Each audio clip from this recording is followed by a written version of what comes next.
Merci. Alors, bienvenue à tout le monde pour l'épisode 2 de la saison 2 du balado autour du traducteur. Mon invité aujourd'hui, j'ai le grand privilège de recevoir Donald Barabé, président sortant de l'OTIAC. Mais moi, je voulais parler avec Donald de ses réalisations pendant son mandat et ses projets. Mais je pense qu'on va parler beaucoup de projets, hein, Donald? C'est Oh oui, on va ça, plus hein, qui parler s'en vient, d'avenir hein, que... plus Ah que de oui, on va plus passé, parler hein? d'avenir que de passé. Intéressant, intéressant. Alors, on a beaucoup de choses En fait, si j'ai bien compris, et je vais vous laisser là-dessus, vous exprimer là-dessus, vous continuez dans la foulée des projets que vous avez entrepris pendant votre mandat. Oui, Alors, entre autres, lesquels? entre autres. Alors, si vous voulez, je vais partager mon écran. J'ai fait une petite présentation. Est-ce que vous la voyez? Oui. Je vais la grossir. Oui, bon. Alors, je vais juste faire un bref portrait. Puis, on va commencer par aujourd'hui, puis on va finir par demain. Alors, aujourd'hui, qu'est-ce qui se passe? Alors, selon Statistique Canada, il y a 17 750 traducteurs, terminologues et interprètes au Canada. Je n'ai pas la ventilation par profession, dont 8 805 au Québec, 50 au Québec, donc 30 en Ontario. De ces 17 750 traducteurs, 56 sont salariés. La proportion de salariés va en croissant de recensement en recensement. Donc, la proportion de pigistes baisse. Même chose pour les temps pleins, ça augmente. 75 en temps plein, 25 en temps partiel. Hommes-femmes, c'est assez stable. À peu près 30-70, à peu près. La traduction se fait 74 de l'anglais vers le français, 14 du français vers l'anglais, 12 dans les autres combinaisons linguistiques. C'est assez stable depuis une dizaine d'années aussi. OK. Et ça, c'est une statistique qui date de 2010. C'est vieux, là. 99,97 des textes qui sont traduits dans le monde sont pragmatiques. Le reste, le 0,3 le 0,03 c'est des textes littéraires. Ça, c'est il y a 13 ans. Je peux vous assurer que c'est encore plus élevé que ça, les textes pragmatiques aujourd'hui. Ça fait du Canada, ça, le chef de file mondial de la traduction, toute proportion gardée. 6 du marché mondial avec 1,5 de la population mondiale. Et le Québec génère 50 de ce 6 %-là avec un petit millième de la population de la planète. Ce qui fait que toute proportion gardée, c'est le Québec qui est le joueur le plus important sur l'échiquier mondial de la traduction. Intéressant. Vraiment? Oui. Ça, c'est la démographie de l'OTIAC. En 2015, on était 2142 membres. En 2019, 4 ans plus tard, on a eu 54 membres de plus, imaginez-vous. En 2020, un an après, 15 de plus. Donc, en 5 ans, on avait gagné 69 membres. En 2023, on en a gagné 650, plus 29 Et l'âge moyen est passé, regardez la proportion des 30 ans et moins, 2 à 7 Les 55 ans et plus, 44-38 Oui. Ça, c'est ce qui me tenait réveillé la nuit, je vais vous dire, cette chose-là. Okay? On est 2861. Je reviens ici, là. Il y en a 8805 au Québec. Ça veut dire qu'il y en a 6000 qui ne sont pas membres de l'ordre. Il y en a 6000 qui ne sont pas membres de l'ordre. Donc, ils exercent sans être soumis aux obligations des traducteurs professionnels. Okay? Vous savez que le mot professionnel, en vertu du Code des professions, ne peut être utilisé que par les membres des ordres des professions réglementées. Hein? Intéressant. Alors, ça, c'est l'état de l'industrie, la demande depuis 2009 jusqu'à 2027. Alors, la hausse a été de 13,5 par année de 2009 à 2022, 176 d'augmentation. entre 2009 et 2022. Ça a plus que doublé. En fait, la demande double à peu près tous les 7 ans. Et la hausse prévue de 23 à 27 est de 8 par année, 40 Est-ce que je peux me permettre un commentaire Bien par sûr. rapport à l'augmentation à toutes les 7 ans? C'est Oui. exactement l'état des connaissances double dans le Oui. monde Tous les à tous 7 les ans. 7 ans. Et même, ça s'est peut-être même accéléré. Et je Oui. vois que oui, Oui. ça se On reflète suit, dans la charge de travail, on suit. effectivement. Et le pourcentage de hausse de la traduction est très supérieur à la hausse de l'économie en général dans le monde entier. Alors, en Asie, 27 en Europe, 13 en Amérique du Nord, 22 la hausse, en Océanie, 18 Je continue. La demande, elle vient essentiellement de l'Amérique du Nord et de l'Europe, essentiellement de l'Occident, 89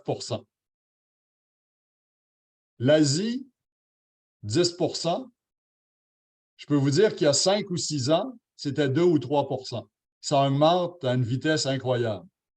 J'ai rencontré il y a 1 an le président de l'Association des traducteurs de Chine. Savez-vous combien ils ont de membres? Non? Plus de 2 millions. Ah, mon Dieu. Plus de 2 millions. Ils ont plus de 500 écoles de traduction en Chine actuellement. Alors, cette proportion-là va croître là, énormément. D'où vient l'offre? L'offre, elle vient à 38 d'Amérique du Nord, à 39 d'Europe, de l'Occident, donc 77 de l'offre, 81 de la demande, 77 de l'offre vient de l'Occident. Ça va? Toujours. Ça, c'est une statistique, c'est un tableau qui a été fait en 2009 par Common Sense Advisory. Common Sense Advisory, c'est une des 2 firmes d'analyse du marché de la traduction dans le monde. Okay? Comme Moody's analyse les marchés financiers, Common Sense Advisory analyse le marché de la traduction. Ils ont calculé en 2019 que si toute la population des États-Unis, 230 millions d'habitants, toute la population de l'Indonésie, 270 millions d'habitants, et toute la population, on est rendu à 600 millions, là, et toute la population de la Chine, 1,4 milliard d'habitants, ça veut dire 2 milliards de personnes, c'est 25 de la population de la planète. Si ces 2 milliards de personnes-là se transformaient miraculeusement en traducteurs professionnels, ils n'arriveraient à traduire que 1/100 de 1 de tout le contenu multilingue produit chaque jour dans seulement 100 des 7168 langues sur la planète. Je répète, 2 milliards de traducteurs ne traduiraient que 1/100 de 1 de tout le contenu multilingue produit chaque jour dans seulement 100 langues. Alors, si vous avez des enfants ou des petits-enfants ou des neveux ou des nièces qui se demandent s'il y a du travail en traduction, là, vous pouvez les rassurer. Vous pouvez les rassurer. Ça, c'est le dernier. Malheureusement, ils ont arrêté de les publier en 2022, en décembre 2022. Ça, c'est, regardez, ça, c'est la création d'emplois. Regardez, la hausse, c'est une hausse incroyable. intéressante, très intéressante. Le creux ici, ça, c'est la pandémie. Oui. Et regardez après la pandémie. Ah, Incroyable. Alors, il y en a des emplois. Il y en a des emplois. Ça, ce sont les secteurs où il y a le plus de demandes en traduction. Alors, l'informatique, suivi des sciences de la vie, du médical, du pharmaceutique, des services financiers, des services juridiques, des services hospitaliers et tout ça, marketing, manufacture et tout ça. Alors, ce sont les services les plus porteurs, là où il y a le plus de demandes. Nimdzi, c'est l'autre firme qui analyse le marché financier. Okay. Qu'est-ce que les clients veulent? Ils veulent des traductions livrées à temps. Ils veulent des communications faciles, Ils veulent que leurs fournisseurs agissent comme un partenaire. Et regardez où est-ce que les coûts sont, là, ils sont ici, là. Quatrième avant-dernier, respecter les budgets et optimisation des coûts. Tout le reste, là, c'est gestion de la qualité, souplesse, transparence, gestion des projets, proactivité, expertise technique et tout ça. Intéressant. C'est très intéressant, mais pourquoi est-ce que on a l'impression que c'est le contraire, que les employés, les clients veulent avoir une traduction moins chère? Là, on est devant des faits, là, on est devant des statistiques, Oui. je le comprends très bien, Oui. mais c'est pas ça qu'on sent autour de nous, là. Non, mais ça dépend qui est le client. Si le client est un cabinet de traduction, là, c'est pas pareil. Là, c'est pas pareil. Là, le coût devient un facteur primordial. Si le client est IBM ou Google ou Nordstrom ou peu importe, là, c'est ce que vous avez là, ici. Là.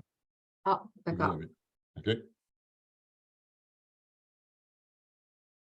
Demain, je ne sais pas si vous connaissez Nicolas Osler, c'est un grand linguiste britannique. En 2010, ça fait 13 ans, là. Il écrivait The long-term tendency is for information technology developments to lessen the inaccessibility of the world's languages, to break down language barriers, but without abolishing the languages that cause them. One long-term implication of this is that information technology is undercutting the necessity to have a lingua franca at all. Et regardez le titre de son bouquin, The Last Lingua Franca, English Until the Return of Babel. Et là, on est Lui, dans sa des théorie, c'est on que est dedans.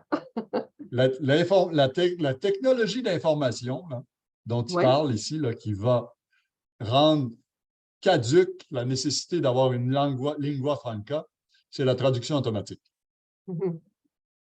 Et quand on lui parle et qu'on lui dit, vous savez, la traduction automatique, c'est pas fiable, et il dit, mais qu'est-ce que vous pensez que produisent les bilingues de ce monde? Ils ne produisent pas des traductions fiables. Les bilingues de ce monde, ce n'est pas des traducteurs professionnels. Et regardez un rapport qui a été produit pour le Conseil interprofessionnel du Québec en juillet 2021, les fonctions qui sont automatisables par profession réglementée au Québec. Il y a 55 professions réglementées par 46 ordres au Québec. Alors, on va regarder tout de suite, nous, où on est là. Les traducteurs, terminologues et interprètes agréés, là, on est ici. 16% de nos fonctions sont automatisables. C'est McKinsey qui a fait le rapport et j'ai demandé à avoir le rapport pour voir la méthodologie. Je ne l'ai pas encore. Je ne l'ai pas encore. OK? On va regarder. Regardez les avocats, ici, là. 23. Les médecins, 23. Les infirmières, 26%. Les pharmaciens, 47% de leur travail est automatisable. Les optométristes, 36. Les orthophonistes, 40. On peut les passer tous, si vous voulez. Les évaluateurs agréés, les ergothérapeutes, 36, 37. Géologues, 24. Huissiers, 48. Hygiénistes, 13. Ingénieurs, 13. Intéressant. Inhalothérapeute, 37. Pour votre chat, Anne-Marie, médecin vétérinaire, 12%. C'est probablement pour ça que ça coûte si cher. J'achève. Un article qui est paru en mars 23. Large scale sur ChatGPT. Large scale multilingual machine translation systems have demonstrated remarkable ability to translate directly between numerous languages, making them increasingly appealing for real-world applications. However, when deployed in the wild, these models may still generate hallucinations highly pathological, j'aime bien le pathological, highly pathological translations that can severely damage user trust and pose serious safety concerns. Aux États-Unis, il y a un mouvement, Environnement États-Unis, je ne sais pas comment s'appelle l'agence d'environnement, qui produit les bulletins météo et les alertes météo, veut les produire par traduction automatique. OK? Il y a 15 procureurs généraux d'États américains, 15, de 15 États différents, qui ont dit qu'il n'y en a pas question. C'est trop dangereux. Il faut que ce soit révisé par un professionnel. 15. Et c'est en train de faire tache d'huile dans tous les autres États. On parle aujourd'hui, là. Aujourd'hui. J'achève. Les conséquences sont énormes s'il y a une erreur, là, s'il y a un ouragan qui arrive, puis il faut évacuer des gens, là. Absolument. Absolument. Ça, c'est la pyramide. J'ai fait une pyramide. Pourquoi j'ai fait une pyramide du savoir? Parce que j'ai dit le savoir, ça commence toujours par un savoir de fine pointe, puis ça finit par un savoir de base. Alors, ça donne une forme de pyramide. Alors, le savoir, alors, juste pour vous donner une idée, là, le premier savoir de l'être humain, ça a été de faire le feu. Faire du feu. Au début, là, c'était vraiment de la fine pointe. Très, très, très peu de personnes savaient comment faire du feu. Aujourd'hui, c'est sous la base.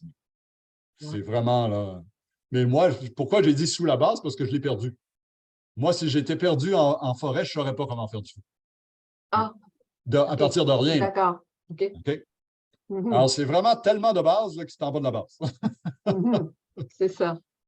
Qu'est-ce qui se passe? C'est qu'un savoir de fine pointe, à un moment donné, est remplacé par un autre savoir qui est encore plus pointu.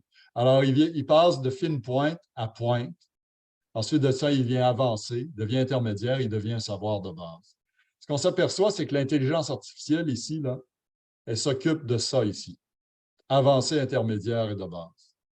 Alors, un des conseils, quand je fais des présentations aux étudiants, quand je rencontre des étudiants, un des premiers conseils que je leur donne, c'est spécialisez-vous. Le traducteur généraliste, là, il n'y a pas vraiment d'avenir. Et c'est normal.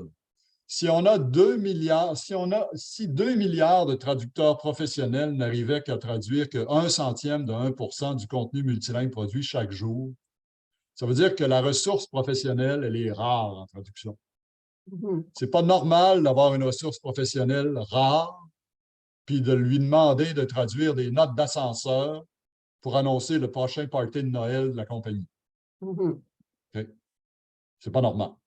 Alors, on veut que la ressource professionnelle soit utilisée à ce qui est vraiment, qui nécessite une intervention professionnelle.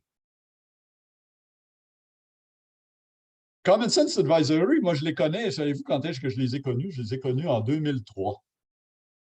Alors, j'avais été invité à donner une conférence à un congrès à Dublin. Et le président de Common Sense Advisory, Donald De Palma, était là. Et lui aussi, il était là la veille. Lui, sa conférence, c'était la veille. Moi, c'était le lendemain.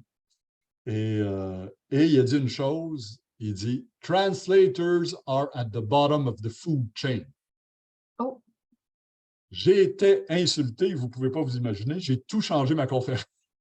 Okay. Alors, on a eu de bonnes discussions, lui et moi. On s'entend très, très bien. On se connaît très bien. Depuis ce temps-là, on se parle très régulièrement. Mais regardez, en 2017, comment Common Sense Advisory nous voyait. Le client était là, tout passe dans la traduction automatique.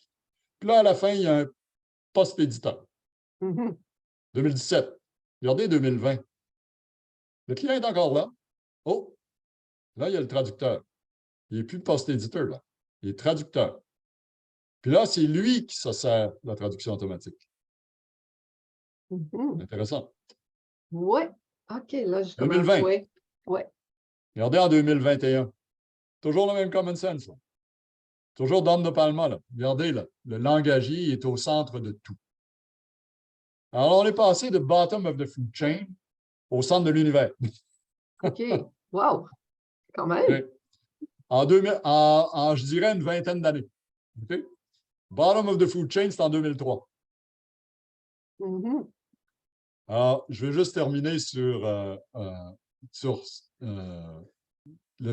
fait que le traducteur professionnel a 2 devoirs fondamentaux. Il doit définir ce qui doit être traduit par un professionnel et ce qui peut l'être par un amateur ou par une machine. Et l'autre devoir, il doit structurer la profession de façon à assurer la protection du public. Et juste pour vous dire où est-ce qu'on en est là, sur cette question-là, ça, ce sont les organismes qui exigent une traduction certifiée par un traducteur agréé de l'ordre. Le ministère de l'Immigration, de la Francisation et de l'Intégration, le ministère de l'Éducation, la Direction de l'État civil, la Société de l'assurance automobile du Québec, la Régie de l'assurance maladie du Québec, le Registre foncier du Québec, plusieurs ambassades consulats, les universités québécoises et étrangères, plusieurs ordres professionnels, des cabinets d'avocats et de notaires et des cabinets de traduction. Et je vais terminer là-dessus. La traduction est une profession d'une extraordinaire noblesse, aussi essentielle à l'humanité que l'oxygène à la vie. Pourquoi j'ai utilisé, c'est de moi celle-là, pourquoi j'ai utilisé l'oxygène? Bien, on a deux caractéristiques fondamentales, la traduction et l'oxygène en commun. La première, c'est que c'est invisible. Vous savez que la première qualité d'une bonne traduction, c'est son invisibilité. Oui. Alors, mais si on en manque d'oxygène, ou s'il est de mauvaise qualité, on s'en aperçoit très vite. C'est la même chose pour la traduction. Effectivement. Alors, ça termine ma petite présentation. Alors, je vous poserai, si on passe sur l'avant-dernière diapositive avec tous les ministères et toutes les directions et les organismes, ça m'amène à vous demander, on parle qu'un ordre doit avoir des actes réservés. Où est-ce que ça en est actuellement? Est-ce que c'est des actes réservés par rapport, est-ce qu'il y en a premièrement à l'OTIAC? Et puis, où est-ce qu'ils en sont au point de vue légal, ces actes réservés-là? Oui. Alors, les organismes qu'on a vus tantôt sur le tableau, là, le ministère de l'Immigration, le ministère de l'Éducation, la RAMQ, la Société d'assurance automobile, dans un sens, nous réservent un acte. Les traductions qu'ils reçoivent, ces organismes-là, doivent être certifiées par un traducteur agréé. C'est un acte qu'ils nous réservent. Mais ce que l'OTIAC cherche à avoir, c'est que ce soit inscrit dans le Code des professions, la loi qui régit tous les ordres professionnels. Okay? Et on a fait deux tentatives. La première en 2009 pour obtenir une réserve. La première fois, c'était pour une réserve de titre. On avait demandé en 2009 que soit retiré du titre de l'OTIAC le qualificatif agréé. Donc, on serait devenu l'Ordre des traducteurs, terminologues et interprètes du Québec. Le gouvernement du Québec a dit non, parce qu'on ne peut pas, le gouvernement du Québec disait, et il avait raison, qu'on ne peut pas empêcher tous les bilingues de traduire. Alors, ils ont dit, revenez nous voir et demandez des actes réservés. Alors, on a attendu, entre 2009, on a attendu jusqu'en 2016. La raison pour laquelle on a attendu si longtemps, c'est qu'on savait qu'il y avait une grande initiative pour réserver des actes à d'autres ordres dans le domaine des relations humaines. Travailleurs sociaux, psychologues, des psychothérapeutes, conseillers en orientation et tout ça. Alors, on a dit, on va attendre de voir sur quels critères ils se fondent et on va ajuster notre demande en fonction de ça. Donc, on a présenté une demande d'actes réservés en 2016. Et ce qu'on a demandé à faire réserver, ce sont, en fait, l'appellation acte réservé dans notre cas n'est pas vraiment la bonne. Ce qu'on veut faire réserver, c'est des types de documents qui soient réservés aux traducteurs agréés, que la traduction de certains types de documents soit réservée aux traducteurs agréés.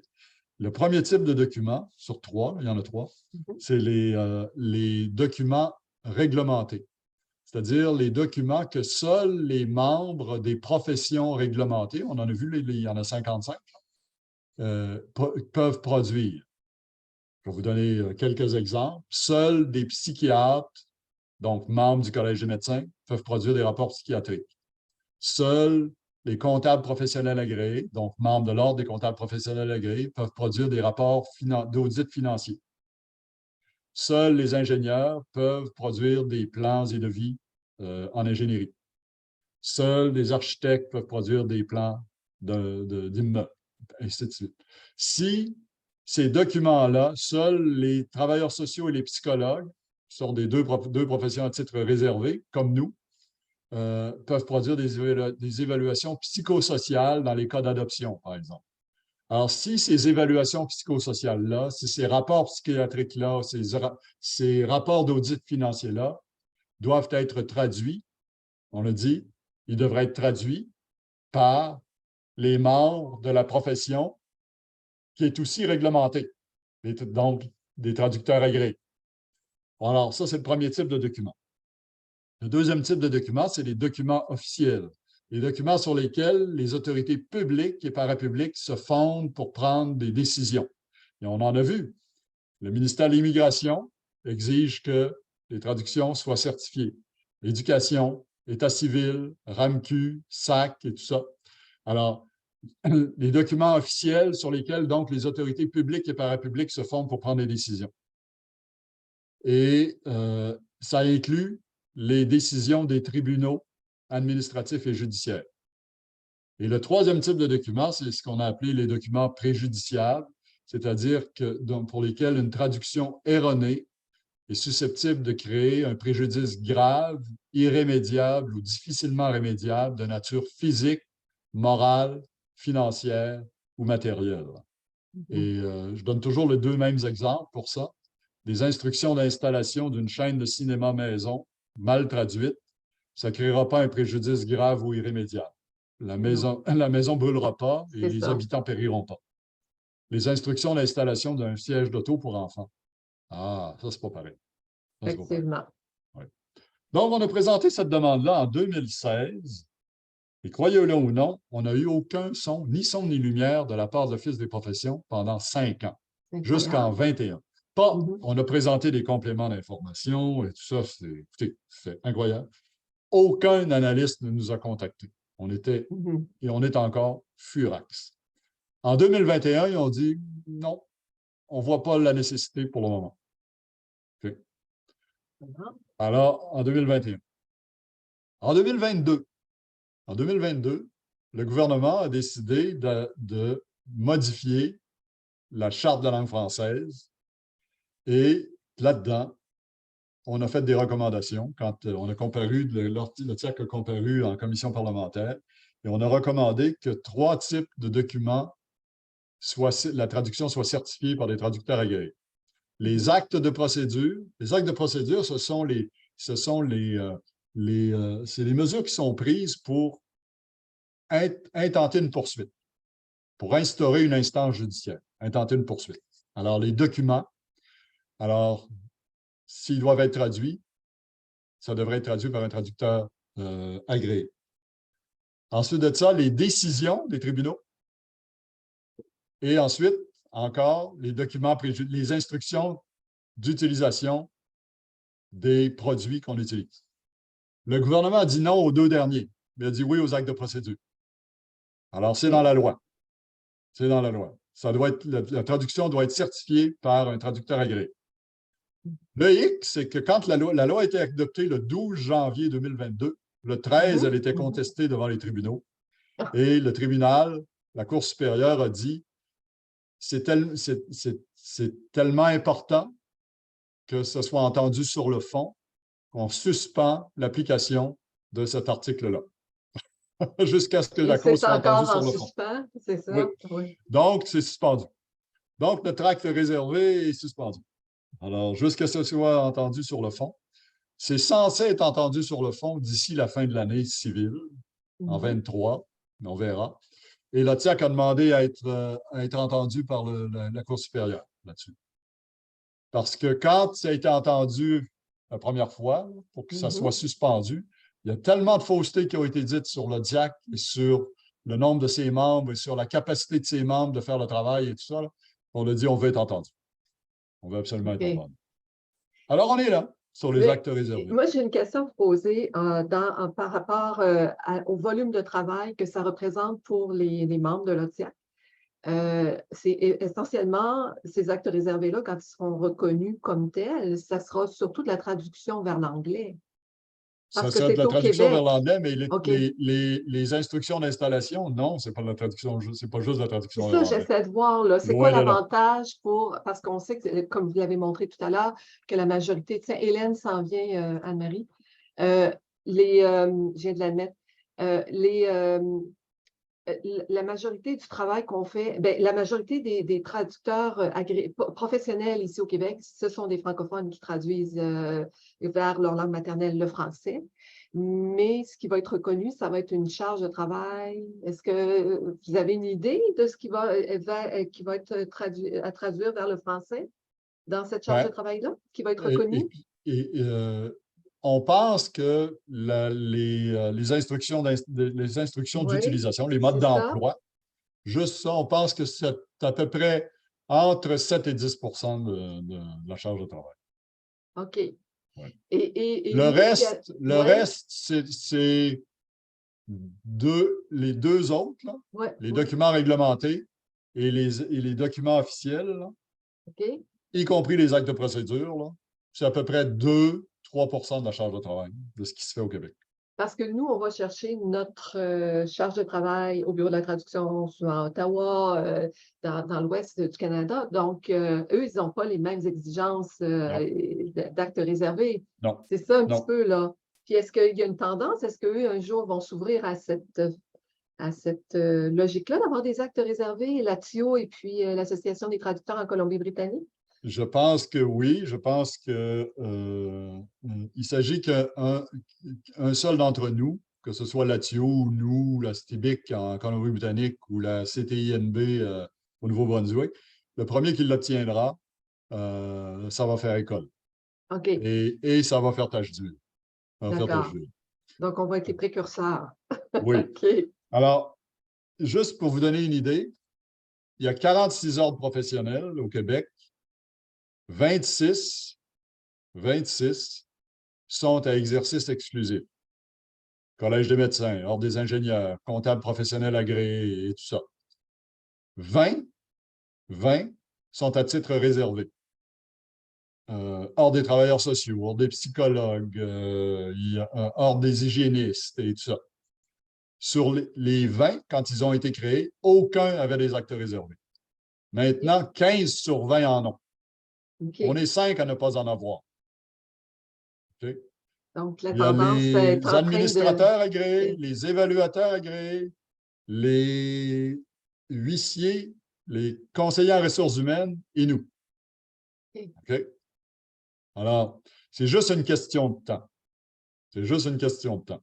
J'espérais le voir durant ma présidence, mais je vais voir ça de mon vivant, ça c'est sûr. Ben, c'est ça qui est intéressant. Ben oui, je vous souhaite et puis je nous le souhaite. Oui, je nous le souhaite à tous. Et puis un autre sujet chaud actuellement, c'est la pression à la baisse sur les tarifs et les pigistes qui ont de plus en plus de mal à avoir pas faute de travail, là, on l'a vu, vous êtes arrivé avec des faits là, qui parlent beaucoup. Pouvez-vous nous expliquer comment est-ce qu'on en arrive à une situation comme ça où on voit dégringoler les tarifs et puis ça a un effet aussi sur dissuasif, là. Moi, je connais des collègues qui ont quitté, là, ça fait 15 ans qu'ils sont traducteurs, puis se réorientent vers le marketing, la publicité, la rédaction web, autre chose. Ils quittent C'est parce l'effet délétère le plus grave. Le fait que la baisse des tarifs entraîne le départ de traducteurs professionnels vers d'autres profs qui disent « j'en ai assez, je veux ». Pour ça, il faut remonter à l'origine de la traduction. La traduction, c'est une des activités les plus anciennes de l'humanité. Alors, ça a commencé par l'interprétation. Dès qu'il y a eu 2 langues sur la planète, on parle d'il y a plus de 100 000 ans, là, il y a eu de l'interprétation. On sait que la traduction, ça existe depuis 5600 ans maintenant. Mais le paradoxe, c'est que c'est une très, très, très jeune profession et elle souffre d'immaturité et donc d'insécurité. Alors, et je le dis de façon très objective, très neutre, c'est pas du tout péjoratif, c'est simplement comme ça. Et puis, quand on se préparait hier, je vous ai donné, Sylvie, l'exemple de la plus vieille profession au monde. La plus vieille profession, je ne parle pas du métier, là. La plus vieille profession au monde, c'est la médecine. La médecine, oui. Elle a commencé à se structurer il y a 2400 ans avec le serment d'Hippocrate. C'est ça qui a commencé à structurer la médecine, le serment d'Hippocrate. Okay? En 1906, aux États-Unis et au Canada, plus de 90 des médecins qui pratiquaient la médecine aux États-Unis et au Canada, il y a un peu plus de 100 ans, n'avaient aucune formation universitaire. Or, les universités existaient depuis plusieurs centaines d'années. Okay? Alors, si c'est arrivé à la médecine, ce n'est pas anormal que ça nous arrive à nous. Le paradoxe qu'on a actuellement, c'est qu'on vient de vivre, on traverse la période de plus forte inflation en 40 ans Ouais. et les tarifs continuent de baisser. Oui. OK. C'est ça. Alors, on ne peut plus arriver. Ceux qui font baisser les tarifs, ce ne sont pas les acheteurs de traduction. Ce sont les intermédiaires, les cabinets. C'est eux qui font baisser les tarifs. Et... C'est eux qui font baisser les tarifs. Et là, ce que vous nous montrez, c'est que justement, il y a de plus en plus de traducteurs qui s'en vont travailler en cabinet. Donc, oui, il y en a de plus en plus qui s'en vont travailler, mais ils deviennent salariés. C'est différent. Oui, mais moi, je vois qu'il y a peut-être, quand j'ai terminé mon doctorat, on m'offrait 50 000 pour un poste de traducteur, traductrice, puis c'est à peu près encore la même chose aujourd'hui. Et puis là, on est en... Je regarde ceux qui arrivent là, de l'université, c'est 45 000 qu'on leur propose. Je sais qu'ils s'ajoutent les avantages sociaux qui sont peut-être un 30 qui se rajoutent au salaire. Là, on parle d'une rémunération globale, on rajoute la formation, mais je trouve que c'est pas... ça n'a pas progressé, en tout cas, pas autant que ça aurait Non, dû. ça n'a pas progressé, mais c'est à nous de le faire progresser. C'est à nous de le faire progresser. Vous m'avez peut-être déjà entendu dire que l'OTIAC ne peut pas parler d'honoraires et tout ça. Ben, hier, dans Le Devoir, je suis tombé sur un article sur le fait qu'il y a un manque de psychologues. Les psychologues du secteur public passent, je ne sais pas si vous avez vu l'article, passent au secteur privé. Je sais de quoi ça, oui. Okay. Ben, dans l'article, il parlait que sur le site de l'Ordre des psychologues, l'Ordre des psychologues a recommandé que les honoraires passent de 120 $ à 180 $ de l'heure. OK? C'est sur leur site. J'ai essayé de le trouver sur leur site, je ne l'ai pas trouvé là, mais c'est dans l'article. Et la présidente de l'Ordre des psychologues le confirme. Alors, je peux vous assurer que si l'Ordre peut parler de tarification et d'honoraires, ils vont en parler. Je peux vous assurer de ça. Il y a un autre point aussi que dans notre discussion d'hier qui était fort intéressant, c'est que justement dans le domaine médical, vous me parliez du Collège des médecins, mais qu'il y avait la Fédération des médecins omnipraticiens, la Fédération des médecins spécialistes. La même chose, je crois, pour les dentistes aussi, qu'il y a un ordre et une fédération, les infirmières aussi. Hein, toutes les professions reconnues, sans exception, toutes les professions reconnues, réglementées, ont 2 organismes pour s'en occuper. Le premier organisme, c'est un ordre professionnel dont le mandat est de protéger le public.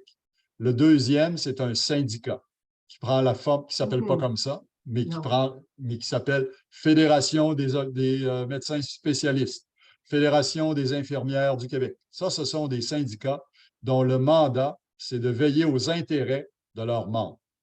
Ce qui est très intéressant, c'est que ce sont les mêmes membres. Donc, 2 cotisations. 2 chapeaux différents. Hein? Mais on dit 2 cotisations pour le membre. Ce sont les mêmes membres qui sont membres de 2 organisations et qui payent 2 cotisations.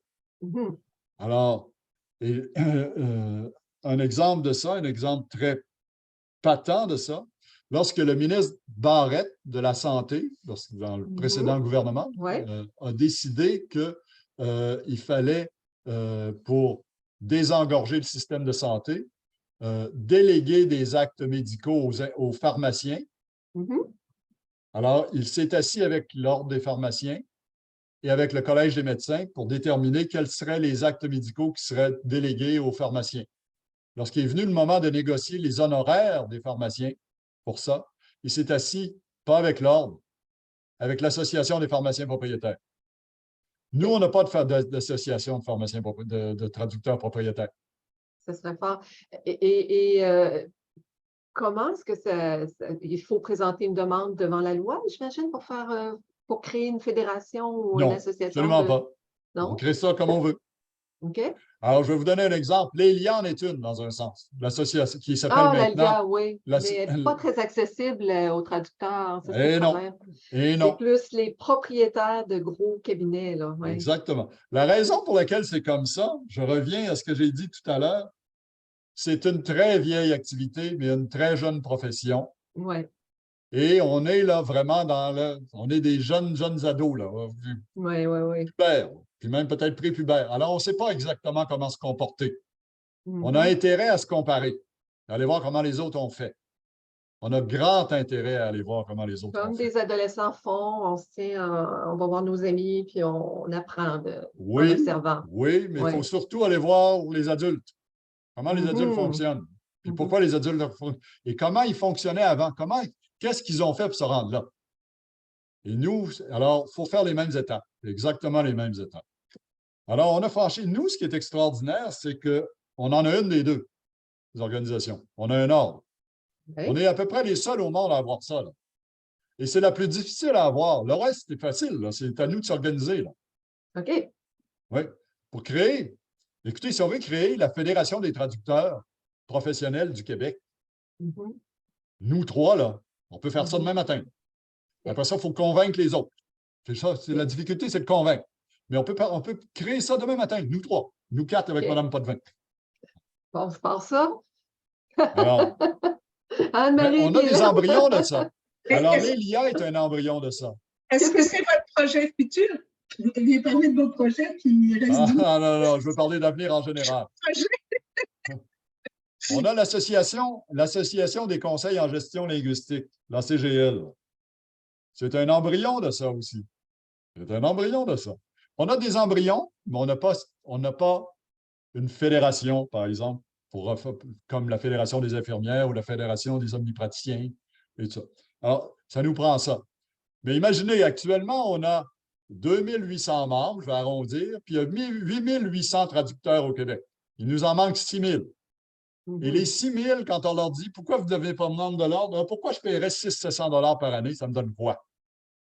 Bien, ça vous donne, ce que ça donne, c'est que c'est ce qui permet de donner de la visibilité. C'est ce qui permet d'aller chercher des actes réservés. C'est ce qui permet d'obtenir une reconnaissance. C'est ça qui permet. C'est ça que ça donne. Mais on n'arrive pas. Puis là, il va falloir qu'on convainque tout ce beau monde-là de payer 2 cotisations. Oui, Oui. c'est ça. C'est C'est ça. ça, Alors, c'est ça notre comment? défi. Oui, c'est Mais ça. si on ne le fait pas, on n'aura jamais la reconnaissance. Mhm. Si on ne le fait pas, on n'aura jamais la reconnaissance que nous devrions avoir. On va continuer. Je pense que oui. Avez-vous d'autres projets dont vous aimeriez nous entretenir? Effectivement, Marie, merci de nous rappeler, de me rappeler Oui, alors, parce que le temps oui, file. oui. Alors, on a un projet qui touche, et Anne-Marie le connaît très bien, celui-là, parce qu'elle y travaille avec moi, qui touche l'interprétation communautaire. Alors, comme vous le Ah, savez, il est intéressant. très possible qu'on ait 100 millions de Canadiens au Canada d'ici la fin du présent siècle. Hein? Non, L'inici- j'ignorais ça. OK. Vous n'avez jamais entendu parler de Non, l'initiative c'est. du siècle? Oui, oui. Il y a une initiative, puis on voit que le gouvernement est en train, plus ou moins, l'adopte. Là. Écoutez, à 1 million de nouveaux Canadiens par année, là, ça va vite. Là. C'est vrai. Ça va très vite. OK? Alors, ça veut dire que l'immigration ne va faire qu'augmenter au Canada, donc l'interprétation communautaire, le besoin d'interprétation communautaire va être de plus en plus criant. Et c'est très difficile à structurer parce qu'on ne vit pas d'interprétation communautaire comme on ne vit pas de la traduction littéraire. Hmm. Alors, comment on fait pour amener des gens à suivre des cours d'interprétation communautaire si on n'en vit pas? Alors, ça, c'est un grand défi. Alors, on travaille là-dessus. On travaille là-dessus. Et on a de la Euh, misère avec l'Office des professions comme c'est pas possible. Parce que c'est un travail, mais c'est pas rémunéré. OK. Exact, Et que ça exactement. demande une formation aussi. Ça Une demande une formation formation au en moins interprétation. minimaliste, au moins Oui. minimaliste, et c'est la difficulté qu'éprouve l'Office des professions, et je le comprends là-dessus. Alors, les 55 professions réglementées par 46 ordres, ils ont une chose en commun, les 55 professions, c'est que pour y accéder, ça prend un diplôme d'études postsecondaires, Mhm. collégiales ou universitaires, dans la plupart des cas universitaires. On ne pourra jamais demander à un interprète communautaire d'aller faire un bac en traduction ou une maîtrise en interprétation parce qu'il ne vivra pas de ça. Alors, le défi, c'est d'arriver à convaincre l'Office qu'une formation minimaliste de, mettons, 45 heures, c'est ça qu'on envisage pour le moment, là, Mhm. ça peut suffire pour le moment. OK? Mhm. Alors, ce qu'on demande à l'Office, c'est de créer un répertoire d'interprètes communautaires autorisés. Remarquez OK. bien la Pas agréé, mais différence. autorisé. Oui, c'est C'est ça. ça. OK. C'est ça la différence. OK? Alors, et jusqu'à maintenant, la mariée ne veut pas se rendre à l'hôtel. Ah, OK. Puis dans quelle combinaison de langue? Parce que Toutes les c'est vaste. combinaisons de langue. Ah, c'est ça. C'est ça, OK. le défi. Là. OK. Il y en a 200, il y a plus de 200 langues parlées au Canada, dont 70 autochtones. Alors, Avez-vous pensé à Julien Zapata, qui est professeur adjoint à l'Université de Toronto, qui oui, je lui s'intéresse, parle régulièrement, Julian. oui, OK, Oui, oui, c'est ça. Parce que lui s'intéresse aussi aux technologies langagières dans le monde, dans oui, les pays en développement, là. oui, Donc, qui n'ont pas de mémoire de traduction, qui ont tous des téléphones, des tablettes, mais qui n'ont oui, peut-être pas c'est beaucoup ça. d'ordinateurs et tout ça, là. Fait que je verrai ça parce que ça va prendre, là, ça va prendre des outils d'aide à la traduction Tout pour à fait, le. tout à fait. C'est vraiment passionnant. Et Oui. en tout cas, je vous souhaite la meilleure des chances puis que ça débloque. De toute façon, il va falloir que ça débloque. On n'aura pas Il le faut que ça choix. débloque. Écoutez, il y a Le choix. 5 ministères majeurs du gouvernement, là. Le ministère de l'Immigration, Mhm. le ministère de l'Éducation, le ministère de la Santé et des Services sociaux, le Mhm. ministère de la Justice et le ministère des Affaires autochtones qui ont demandé à la TIAC de les Appuyé. aider Ah, à gérer leurs banques parce qu'ils ont des banques d'interprètes. Là. Ils ne savent plus à quel sens se vouer. Alors, ils ont demandé notre aide. Alors là, c'est d'amener l'Office à jouer à la balle avec nous. Là.